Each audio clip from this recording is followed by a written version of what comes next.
Buenos días, profesor. ¿Qué tal? Buenos días. Buenos días a todos. A ver, vamos a comenzar, como habíamos mencionado, esta primera parte de la sesión. Vamos a aprovechar para avanzar con lo que todavía estamos un poquito retrasados, ¿no? La propuesta de hoy es seguir con el siguiente punto, con el tema de la semana 5. O sea, la propuesta del estructuralismo, ¿no? Me interesaba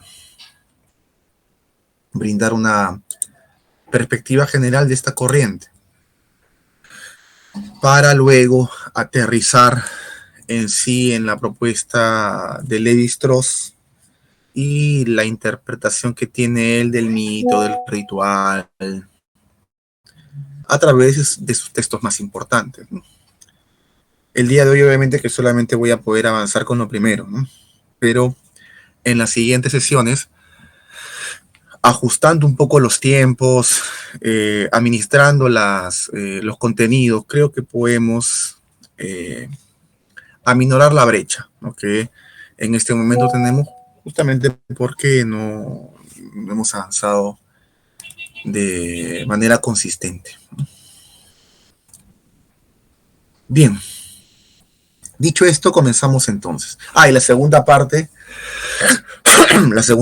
de la clase va a estar dirigida a la evaluación parcial, el examen parcial. Como ya se los había mencionado anteriores veces, consiste en la redacción de un ensayo a partir de una indicación, de una actividad que se les va a señalar.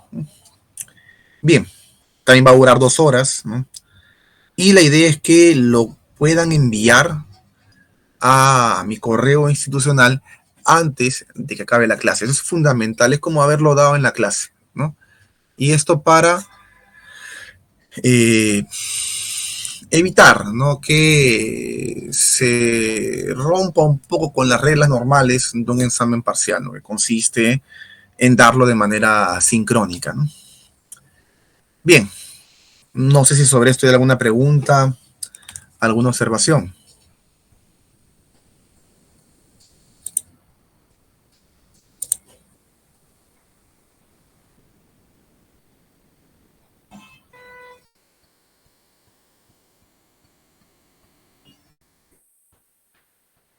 Bien, entonces si no hay dudas, creo que podemos empezar. A ver, denme un segundo, por favor.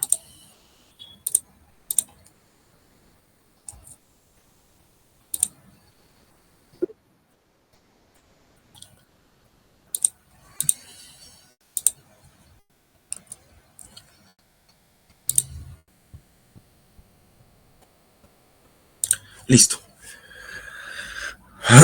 A ver, veamos el chat, que hay más preguntas. Adriana nos dice, ¿cuál será la hora? Bueno, 2 horas, como hemos dicho, ¿no? O sea, desde las 11 hasta la 1. Y vuelvo a repetir, el examen se entrega antes del cierre de la sesión, ¿no? Trataré de acabar antes de las 11, ¿no?, para darles más tiempo si fuera necesario, ¿no? Voy a explicar lo que tengo planeado el día de hoy, sea lo que me demore, y de allí pasamos ya al examen. Bien, a ver, empecemos entonces.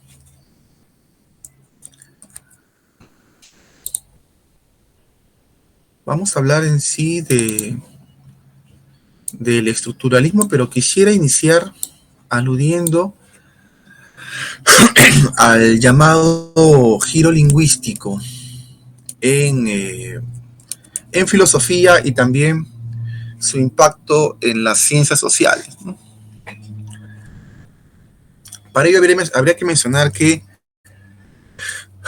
durante la primera mitad del siglo XX, el campo de la filosofía ya comenzaba a experimentar un cambio de paradigma, ¿no?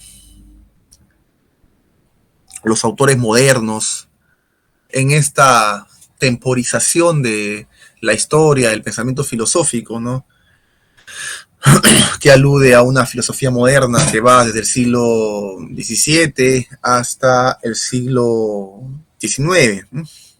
Autores modernos como por ejemplo Descartes, Locke, Hume, entre otros, sostuvieron un paradigma moderno que podría uno llamar mentalista, en la medida que todos ellos sostenían que la conciencia, esa especie de dimensión virtual existente en nuestro cerebro, ¿no?, tiene un rol fundamental en el proceso del conocimiento.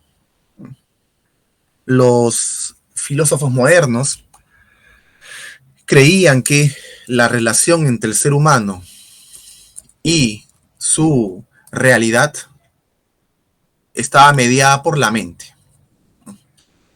La mente establecía las condiciones a partir de las que el ser humano podía representar el mundo. Tal vez el autor más representativo y importante en esta etapa, en la medida que genera una síntesis, ¿no?, de diversas perspectivas, fue Immanuel Kant. Para Immanuel Kant, la mente humana es uniforme, es única, es universal, ¿no? Y esta se caracteriza por tener categorías del entendimiento, él llamaba así, que daban forma a los datos sensoriales. Pero estas categorías del entendimiento, estos conceptos, si queremos darle un nombre, no se encontraban en las cosas o no eran producto, mejor dicho, de la experiencia sensible, sino más bien eran inmanentes a nuestra conciencia. O sea, nosotros ya veníamos con esas categorías en la mente. Por ello, Immanuel Kant señalaba que estas categorías tienen un carácter a priorístico, o sea, su contenido prescinde de la experiencia sensorial, precede a la experiencia sensorial. Bueno, estas categorías, solamente por mencionarlas, ¿no?, para Kant son las siguientes, ¿no? En primer lugar, la cualidad; en segundo lugar, la cantidad; en tercer lugar, la relación; y en cuarto lugar, la modalidad. Estas categorías organizan, estructuran la forma como conocemos el mundo. Todos los seres humanos, vuelvo a repetir, tendrían esa misma estructura. Por ende, el conocimiento humano es en realidad universal, o las condiciones de posibilidad del conocimiento humano son universales, no importa si vienes de Nueva Guinea o de Laponia, todos tenemos las mismas condiciones. Claro, esto tiene una contracara, ¿no?, y es una actitud abiertamente racista de los autores modernos, ¿no? Kant, por ejemplo, que deslegitimaba la humanidad de los africanos. En fin, pero teóricamente la condición humana se caracterizaba por tener este tipo de estructura mental universal. También por ello se le ha llamado a Kant, o a la teoría kantiana, esquematismo trascendental, ¿no? Trasciende a las existencias particulares y esa trascendencia tiene que ver con un esquema mental.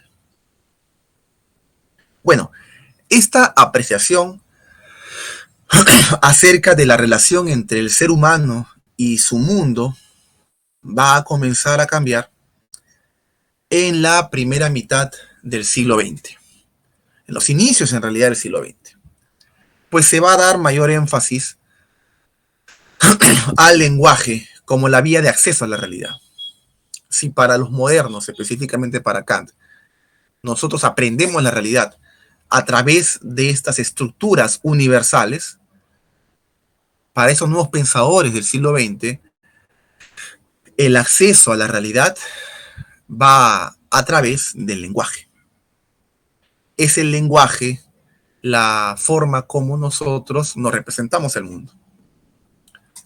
Y el lenguaje no es universal.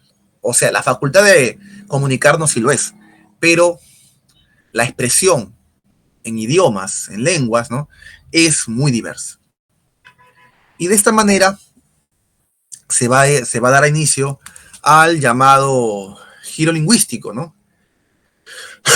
O sea, la corriente de pensamiento en el siglo XX que sostenía que si bien la mente estructura la forma como el ser humano organiza su universo, ¿no? Este proceso está relacionado estrechamente con la manera como los seres humanos comunican dicho proceso. Esta diferencia es central, porque si bien la mente humana racional es la misma en todos los seres humanos, independientemente de su procedencia geográfica o del marco temporal en el que vivan, las formas como se ha expresado esa racionalidad al darle sentido al mundo son muy plurales y diversas. Y la lengua, en tanto medio por el cual se transmite información o se transmite dichas formas de entender la realidad, expresa tal complejidad y diversidad. Así pues, la disposición humana al orden y la estructura es en todo sentido universal,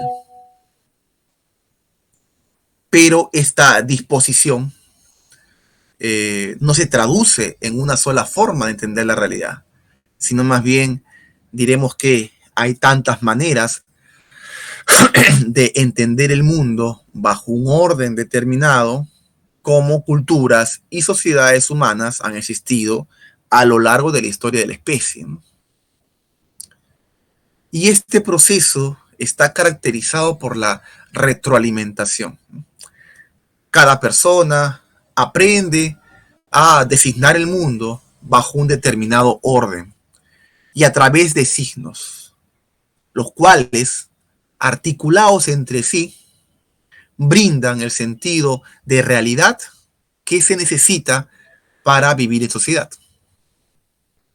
A su vez, estas personas refuerzan la visión del mundo que han aprendido al transmitirlas a las generaciones posteriores a través del lenguaje, ¿no?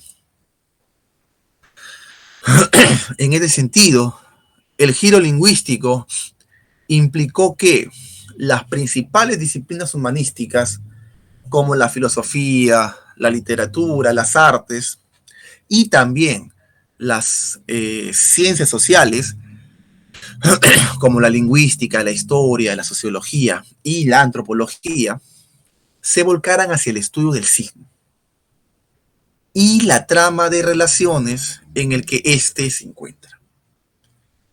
Esto a su vez presuponía pensar la realidad como un constructo social, hecha desde el lenguaje, pues el lenguaje le da sentido a las cosas y permite la formación de un sistema de significaciones compartidos por los miembros de una sociedad.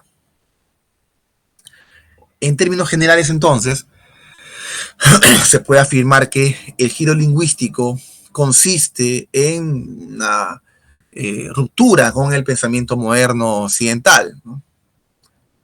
Mientras que los pensadores modernos asumían que el ser humano venía ya con una estructura de pensamiento que reordenaba la realidad a partir de categorías fijas, a priorísticas, inmanentes en el ser humano, lo que permitía también, habría que decir, ¿no?, la construcción de conocimientos universales. O sea, en la medida que ajustemos nuestros procedimientos de conocer la realidad a esas estructuras, ¿no?, y apliquemos un método también en todo ello, ¿no?, los conocimientos pueden ser universales, más allá de si viviste en un entorno cultural X, Y o Z, ¿no? Los pensadores del siglo XX, al contrario, dirían que la representación de la realidad no puede ser descrita en términos unívocos. Cada sociedad de distinto tiempo y espacio ha representado el mundo de manera muy diversa. Y en ese sentido, no hay una definición universal del conocimiento, sino que cada grupo humano ha establecido códigos, reglas, un orden determinado acerca de la realidad que lo expresan en un lenguaje. El lenguaje vendría a ser un reflejo de esa forma particular que una etnia determinada, que un grupo humano determinado ha establecido para entender el mundo. La idea entonces aquí es que en el giro lingüístico las posibilidades de recrear el mundo son vastas, ¿no? El conocimiento también se debilita, o el estatus universal del conocimiento, porque si hay múltiples formas de entender la realidad, entonces la Ahora noción de sí, verdad los dejamos en el escenario con va más a variar también, ¿no? Ahora, no va a haber un especial hincapié en Amaranta. todo ello en esta nueva corriente que se ha llamado giro lingüístico, pero posteriormente habrá una deriva hacia esa tesis, ¿no? La idea de que la verdad es una instancia relativa, ¿no? Y ya eh, esa corriente se acerca más a lo que comúnmente llamamos posmodernismo, ¿no? O pensamiento posmoderno, mejor dicho. Pero eso va a ocurrir mucho después en ciencias sociales, aunque diríamos que esto va a ocurrir mucho antes en las artes, por ejemplo, ¿no? El ready-made, autores como Duchamp van a plantear formas muy diversas de concebir la obra de arte, ¿no? Que rompen con algunos cánones establecidos de belleza universal propias del siglo XIX, que más bien vinculan el arte con esta idea moderna de que hay categorías universales, ¿no? La belleza también sería una categoría universal, ¿no?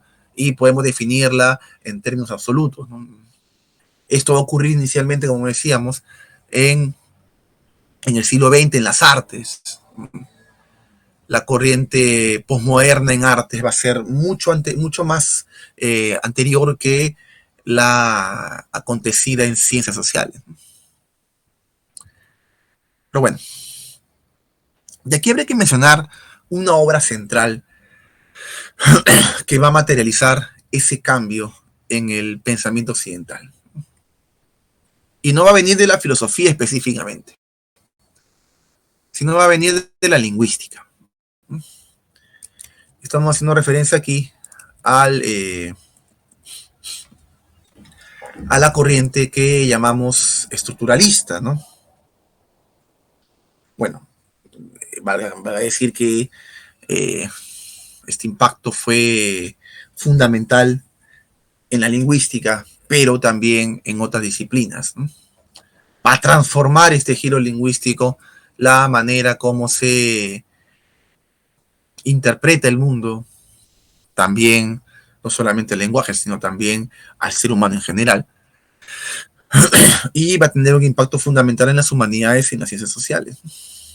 Y mencionábamos al estructuralismo como una corriente central en este giro lingüístico. Y para hablar de ella, necesariamente debemos aludir al lingüista suizo Ferdinand de Saussure, ¿no? Que hacia inicios del siglo XX llevó a cabo una transformación, en primer lugar, de su propia disciplina, o sea, de la lingüística, ¿no?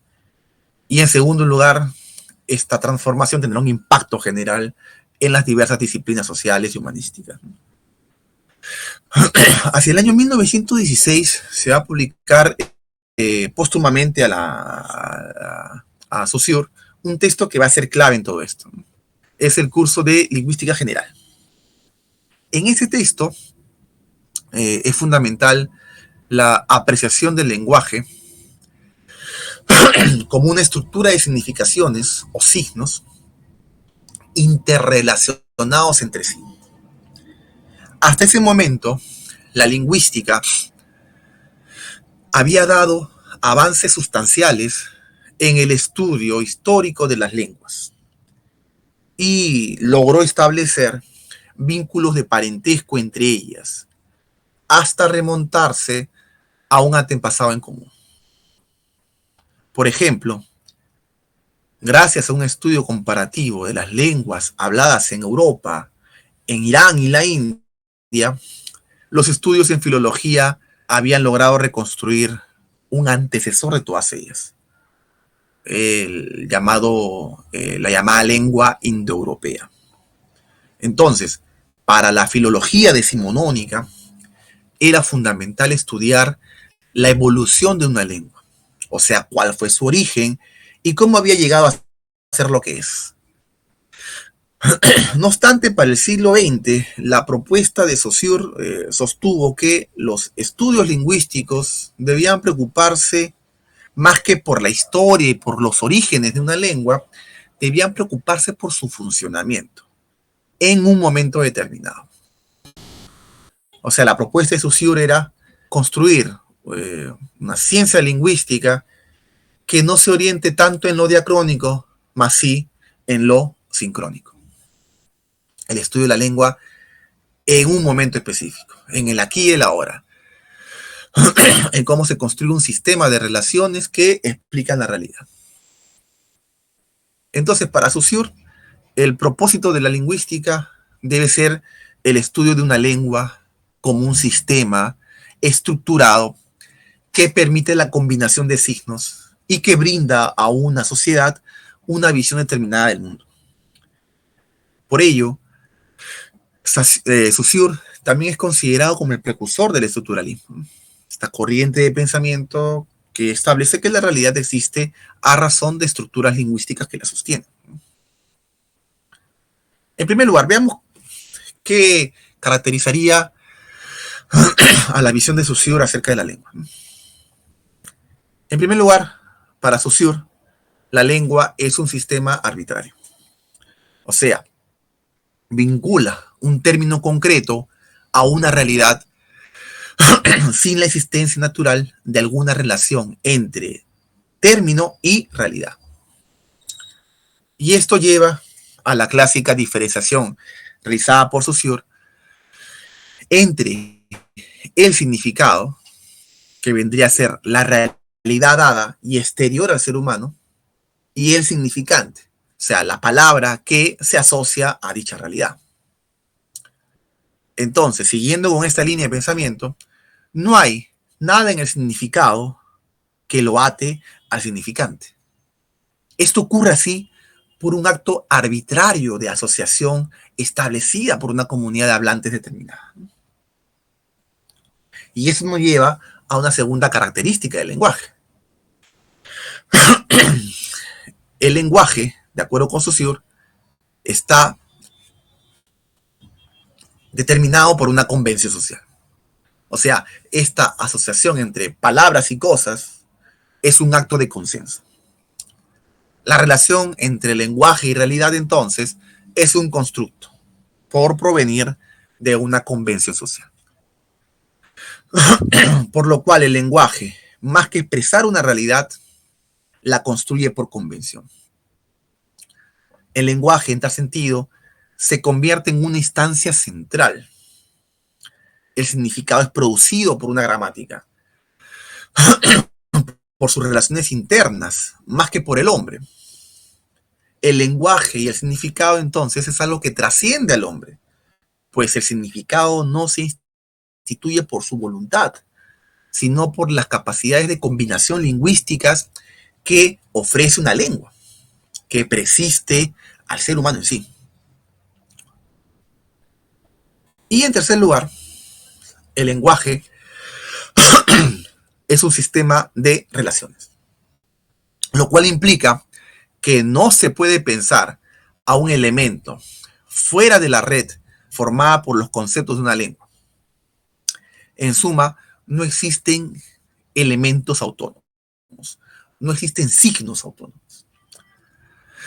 Por eso Saussure enfatizó que la estructura es un sistema de negatividad, porque un elemento adquiere su determinación al enfrentarse o relacionarse con otros distintos a él. Y esto fue fundamental, porque incorporó a la lingüística una tesis que no había sido sostenida antes. ¿Cuál es esa tesis?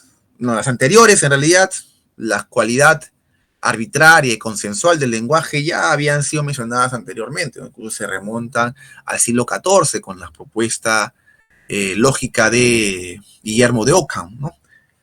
Pero lo novedoso en la propuesta de Saussure es esta definición de la lengua como un sistema de relaciones. ¿Y cuál fue esta tesis de la que estábamos hablando? Es la siguiente, creo yo. Los conceptos se definen a partir de su negatividad, o sea, a partir de lo que no son. Claro, esto no excluye la definición positiva de un concepto, o sea, cuando se dice que es algo, sino más bien alude a que originariamente, para la formación de un concepto, se requiere de la relación, de la definición a partir de lo que no es un concepto, para luego ser definido en términos positivos. A ver, pensemos un ejemplo. Creo que un ejemplo puede ayudar bastante a ilustrar lo que estamos diciendo en este momento. Pensemos en un sistema lingüístico o un lenguaje simple para comprender lo que está queriendo decir Saussure, ¿no? Pensemos, por ejemplo, en un código lingüístico como el que está implícito en las señales que da un semáforo, ¿no? ¿Qué pasa en un semáforo? El usuario entiende que los elementos o los signos del semáforo tienen un significado muy especial, ¿no? Y en ese sentido, un usuario de este código puede definir positivamente cada uno de sus elementos, ¿no? El verde significa pase, ¿no? El ámbar significaría precaución. Y el rojo significa pare. No obstante, Saussure diría, no existe nada en el color verde, que es el significado del contenido, que implique el término pase, que es el significado, ¿no? Pero en el significante. Más bien, esta definición es arbitraria y puramente convencional. Y puede ocurrir que en otras culturas el color verde signifique otra cosa diferente. Y lo mismo podemos decir sobre los demás colores, ¿no? El rojo, por ejemplo, que ordinariamente en nuestro lenguaje asociamos a la pasión, ¿no? En otros contextos significa otra cosa, igual que el blanco o el negro, ¿no? Por ello, para que el verde signifique pare, dice Saussure, se requieren de los otros signos, el ámbar y el rojo, para que todo adquiera sentido. Entonces, el lenguaje funciona como un sistema de relaciones y el significado de cada elemento depende de los demás. Entonces, se puede decir que el significado, o sea, esta definición, la determinación o identidad, es producto de la diferencia. En este caso, para Saussure, la lengua, que es la estructura básica, pues a partir de ella comunicamos significados, es un sistema de diferencia. Es relacional y es diferencial. Y esta idea va a ser transversal para otras disciplinas, ¿no? Bien, otro ejemplo que podemos dar al respecto es el significado de crudo y cocido, ¿no? En determinada lengua. En su origen, ambas categorías necesitan, para ser inteligibles, se requieren, ¿no? Pues no se sabría qué es lo crudo sin que exista lo cocido y viceversa. Y esto le sirvió al antropólogo francés Claude Lévi-Strauss para aludir a que las estructuras mentales de las sociedades humanas en sus formas más simples, expresan dualidades conformadas por términos dicotómicos, o sea, palabras que son opuestas y complementarias al mismo tiempo.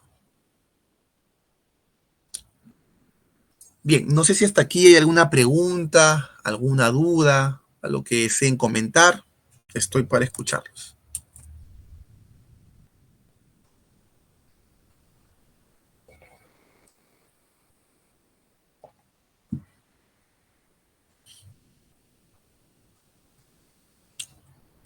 Bien, entonces continuamos.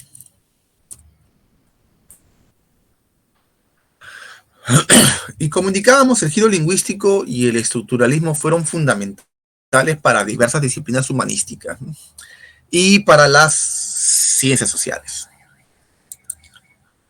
Un ejemplo de esta importancia fue el trabajo del crítico literario canadiense Northrop Frye, quien en su obra del año 1957, Anatomía del criticismo, señalaba que detrás de la gran cantidad de material literario acumulado se pueden encontrar 4 formas o arquetipos literarios, de las cuales todos los demás se van a derivar: lo cómico, lo romántico, lo trágico y lo irónico.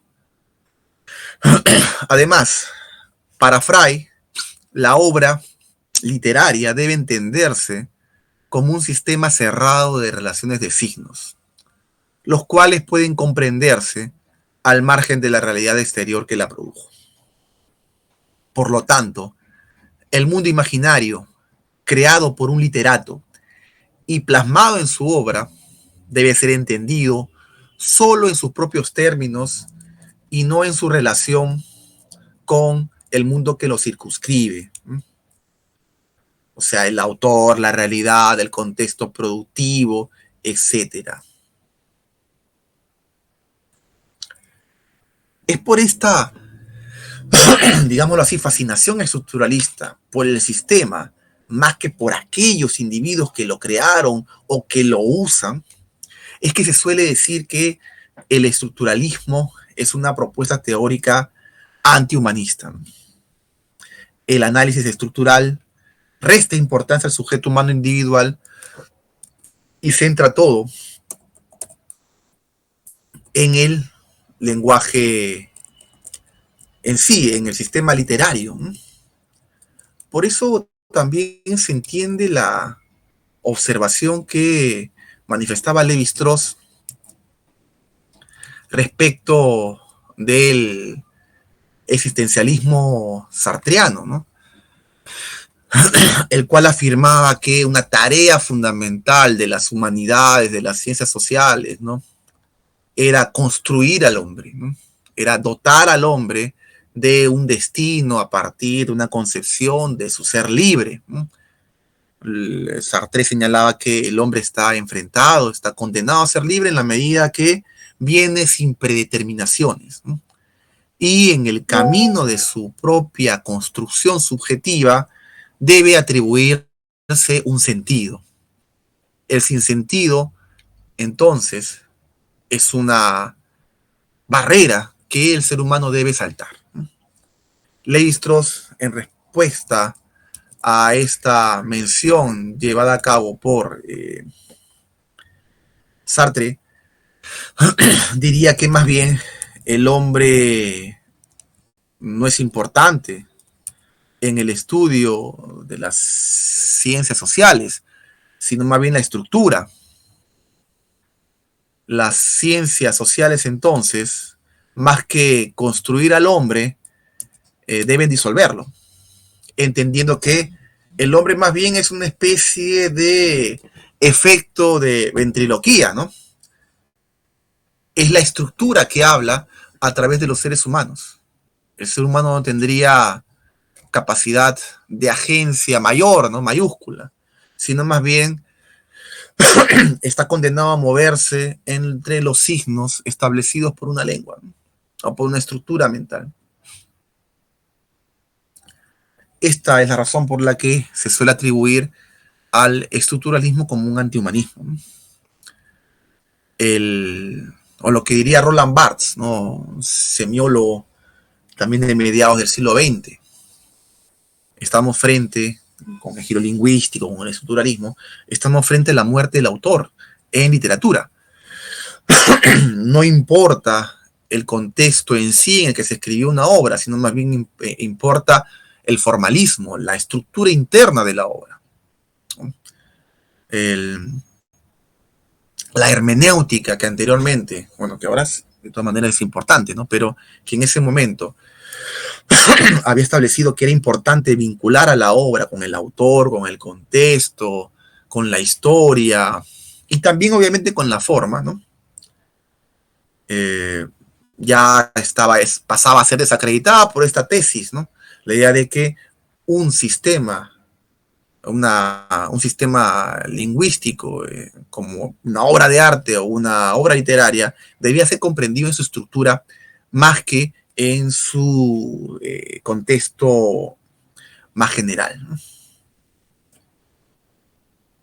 En este sentido, la obra de este autor, de Frey, se va a situar en el espacio y tiempo concreto de la expansión del llamado estructuralismo clásico.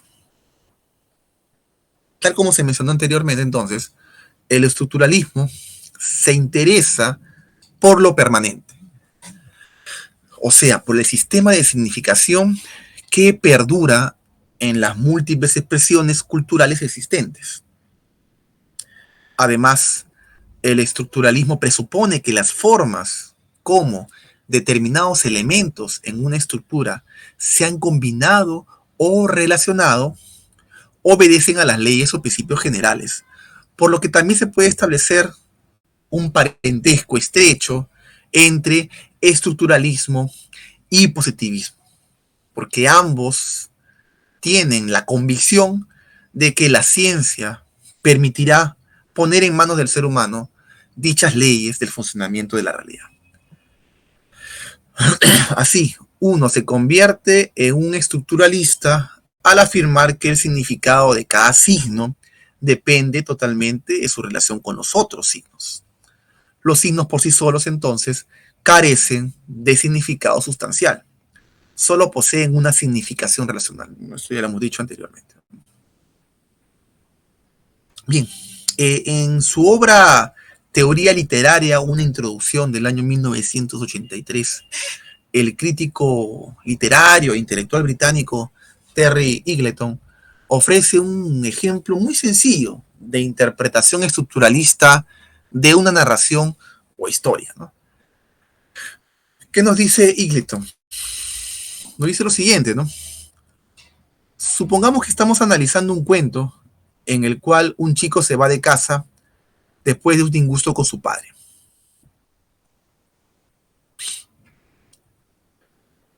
Este chico se pone a caminar por el bosque y a la hora más calurosa del día se cae en un hoyo muy profundo. El padre sale a buscarlo, cuenta Eagleton, ¿no? Se asoma por el borde del hoyo, pero no puede ver al chico a causa de la oscuridad. En ese momento el sol llega al cenit, ilumina con sus rayos el fondo del hoyo y permite al padre rescatar a su hijo. Después, obviamente, de una feliz reconciliación, ambos regresan a casa. Quizá no se trate de un relato muy elaborado ni complejo, más bien tiene la ventaja de la simplicidad. Así como también abordamos el tema del semáforo, ¿no? Que es un código lingüístico bastante simple. Aquí también vemos una historia que manifiesta un argumento bastante sencillo. Y por supuesto, la historia que acabamos de narrar puede significarse de muchas formas, puede interpretarse de maneras diferentes, ¿no? Por ejemplo, ¿qué diría un crítico psicoanalítico? Él podría detectar bien definidos aquí los indicios del complejo de Edipo, que justamente fue lo que conversábamos el día martes, ¿no? Y explicar que la caída del chico en aquel hoyo sería el símbolo de un castigo que inconscientemente el chico desea imponerse por haber roto con su padre, por haber peleado con el padre. Lo cual, diría un psicoanalista, constituiría una forma de castración simbólica o un recurso simbólico enfocado al vientre materno, el hoyo al cual retorna el hijo. Esa vendría a ser una explicación psicoanalítica, ¿no? Un humanista crítico podría interpretar el relato como una intensa, entre comillas, intensa, ¿no?, dramatización de las dificultades implícitas en las relaciones humanas. Entonces podemos tener múltiples interpretaciones de esta historia, ¿no? Me tenía por aquí más o menos graficada.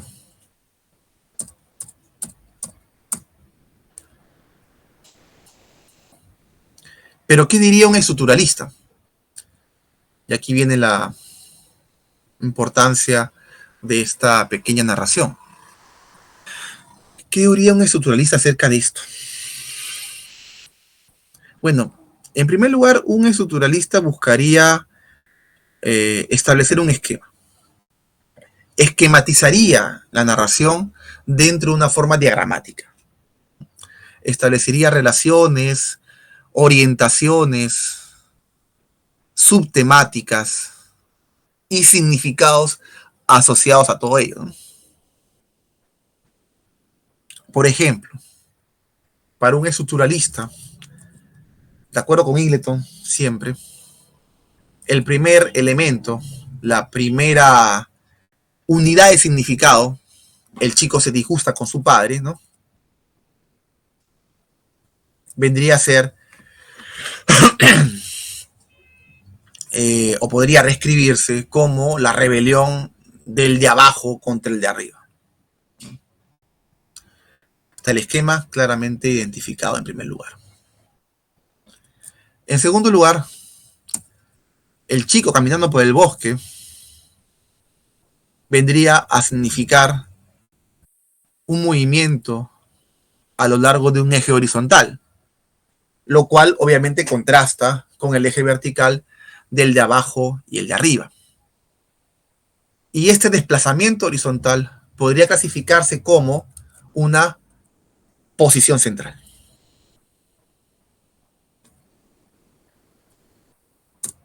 La caída al hoyo por parte del chico, o sea, debajo del nivel del suelo, de nuevo significaría de abajo.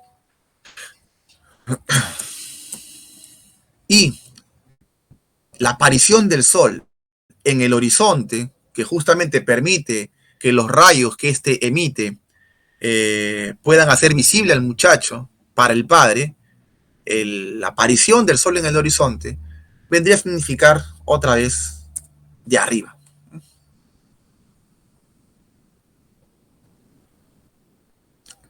Al lanzar sus rayos entonces, el sol en cierto sentido se ha inclinado hacia abajo y ha invertido la primera unidad significativa del relato, o sea, la rebelión del abajo contra el de arriba, ¿no?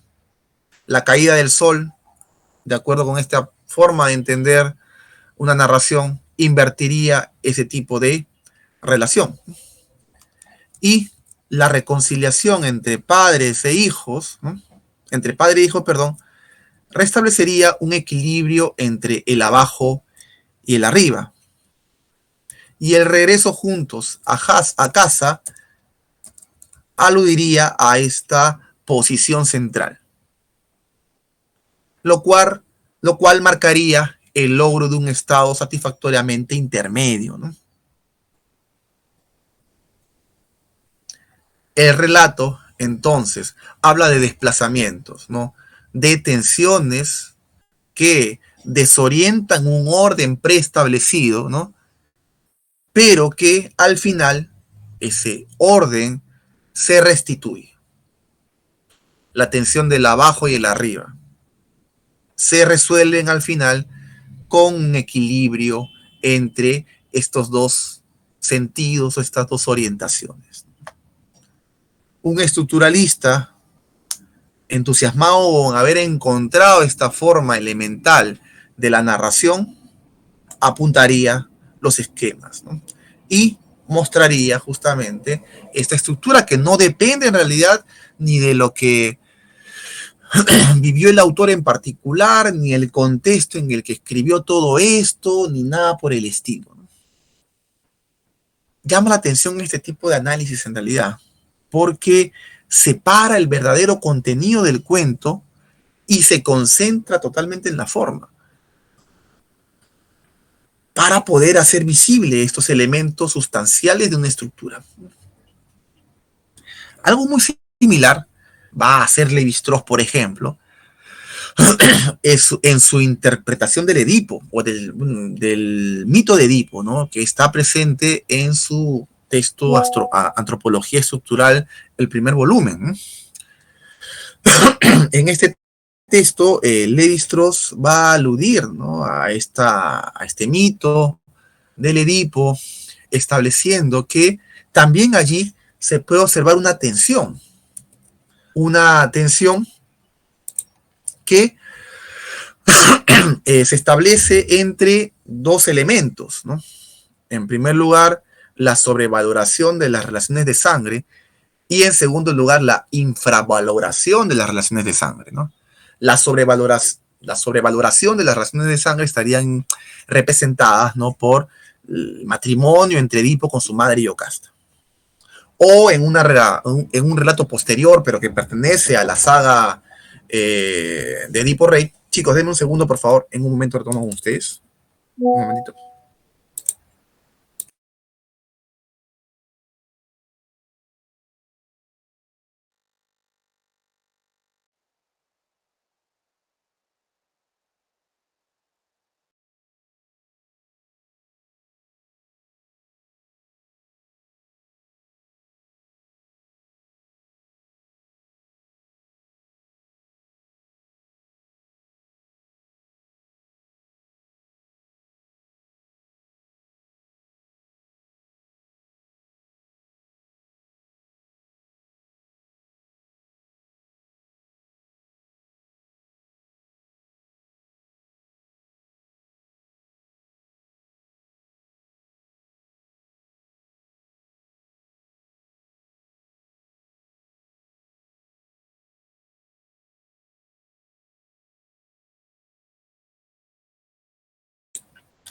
Mil disculpas por la interrupción. A ver, continuemos. Si estábamos haciendo alusión a la narración de Edipo Rey, estos dos primeros ejes que le encuentra, ¿no? Tensión en la narración, ¿no? Entre, por un lado, la sobrevaloración de las relaciones de sangre y, por otro lado, la infravaloración, ¿no?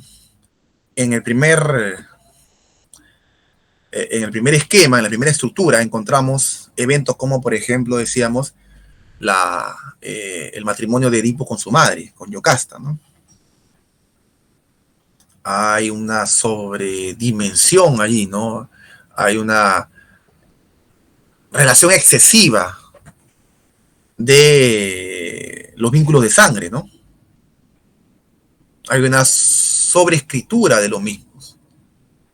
Porque siendo madre e hijo, además le suman otro vínculo, el de esposos, ¿no? Lo mismo podemos decir de Antígona y su hermano Polínices, ¿no? Que forma parte ya de otra narración, pero que está conectada con el mito de Edipo en general, ¿no? Podemos hablar del mito este mito sería una especie de saga familiar, ¿no? Edipo, sus hijos, ¿no? Eteocles, Polínices, Antígona, todos ellos hijos de Edipo, forman parte de una misma narración, contada por diversos escritores, ¿no?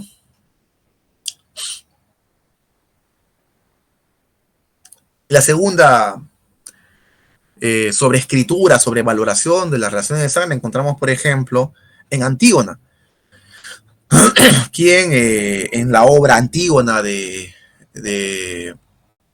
quién fue? ¿De Sófocles, si mal no recuerdo, o de Eurípides? No estoy muy seguro de eso. Creo que es Sófocles, me parece. Sófocles, sí. Eh, Entierra a su hermano Polínices a pesar de la oposición de la ciudad, ¿no? A que se enterrara a este personaje que había llegado justamente a combatir a la ciudad, ¿no? A Tebas. Había una prohibición entonces y Antígona decide poner por encima de la ley de la ciudad la ley del parentesco. Levi-Strauss asociaría entonces estos dos primeros hechos como una sobrevaloración o sobreescritura de las relaciones de sangre. En segundo lugar, la infravaloración de las relaciones de sangre. Dos eventos claramente distinguibles, ¿no? Edipo mata a su padre, mata a Laio. Bueno, más allá de si sabe o no que es su padre, ¿no? Aquí vemos una expresión clara de esa infravaloración de las relaciones de sangre.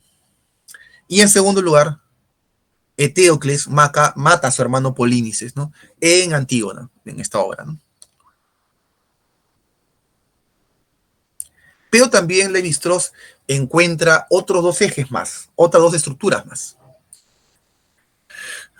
que tiene que ver con la relación entre lo divino y lo humano, cuando ambos elementos entran en contacto o se distancian, ¿no? En primer lugar, este acercamiento entre dioses y hombres, que son de resultados funestos, ocurre, por ejemplo, cuando Edipo mata a la Esfinge. La muerte de un monstruo, la muerte de una entidad sobrenatural. Y el otro eje, ¿no?, que vendría a ser la afirmación de la humanidad como una cuestión esencial y distinta que debe permanecer lejana a los dioses, vendría de la mano con las interpretaciones que da Levi-Strauss sobre los nombres de los miembros de la familia de Edipo, que lo asocian a la Tierra, o sea, al origen tectónico, no, perdón, tónico del hombre, ¿no? O sea, al origen del hombre en la Tierra. Por ejemplo, dice Levi-Strauss, los nombres de estos familiares de Edipo y de Edipo también hacen relación a una forma de andar sobre la Tierra. Por ejemplo, Labdaco, que es el padre de Laio, que a la vez es el padre de Edipo, ¿no? Significa en griego cojo. Laio, que es el padre de Edipo, significa zurdo. Y Edipo en sí quiere decir pie hinchado. Entonces, para Levi-Strauss habrían estos dos ejes, ¿no?, que nos permiten entender la estructura así de la narración. En primer lugar, la tensión entre la infravaloración y la sobrevaloración del parentesco. Y el segundo eje entre la relación entre dioses y hombres y la separación entre ambos, entendiendo que el hombre tiene una cualidad esencialmente tónica, ¿no?, o sea, asociada a la Tierra. De esta manera, entonces, Levi-Strauss trata de entender un relato mítico, y lo hará en muchas ocasiones, ¿no? Y esta estructura, y esto es lo clave en el estructuralismo, ¿no?, podrá trasladarse a otros relatos, a otros mitos, ¿no?, en los que podemos encontrar algo muy similar, ¿no? Por ejemplo, la relación del hombre con la tierra, que en el mito de Edipo aparece en la etimología de los nombres, ¿no?, en cada término, ¿no?, que asocia a una forma especial de andar sobre el mundo, ¿no? En el mito adánico lo encontramos también en el término Adán. Adán significa venido del barro, de la arcilla. Y de esa manera podemos encontrar múltiples relatos en los que ese tipo de relación y definición de términos existe, ¿no? Bien, no sé si hasta aquí hay alguna pregunta, alguna duda. Todo está claro.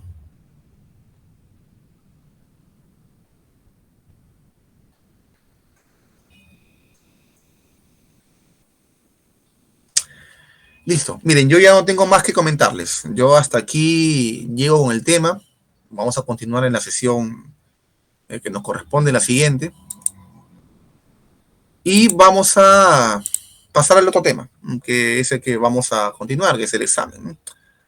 A ver, les voy a presentar el examen para comenzar una vez con ello. Vuelvo a repetir y por favor presten atención para no tenerlo que repetir a cada rato. El examen va a realizarse en la clase de manera sincrónica, ¿sí? Se envía el examen antes de que acabe la clase, o sea, antes de la 1, al correo, a mi correo institucional, que en un momento les voy a compartir. Apúntenlo, por favor, tomen apunte de ello, ¿no? Y solamente revisaré aquellos que lleguen a la hora adecuada. El examen consiste en la redacción de un ensayo a partir de una indicación que se les dé, de una actividad que articula tanto textos como la discusión que hemos tenido de manera oral, ¿no? Bien, a ver, voy a compartir entonces.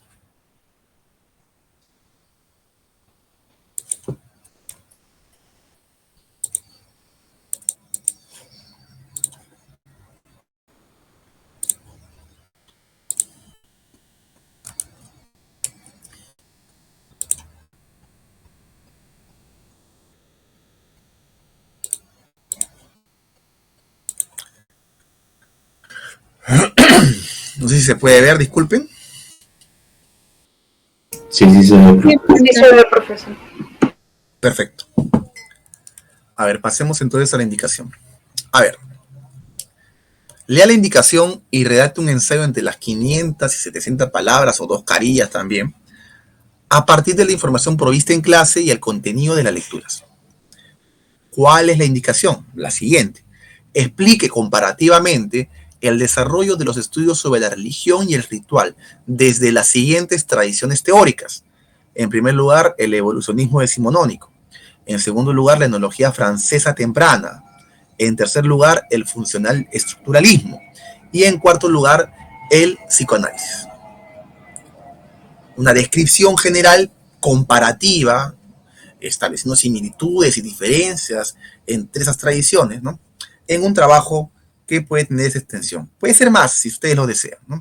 No hay ningún problema. El margen de espacio es relativo, ¿no? Y el examen deben enviarlo antes de que culmine la clase al siguiente correo. Y ese es mi correo institucional. Bien, no sé si ha quedado claro todo esto. ¿Hay alguna pregunta que deseen hacer?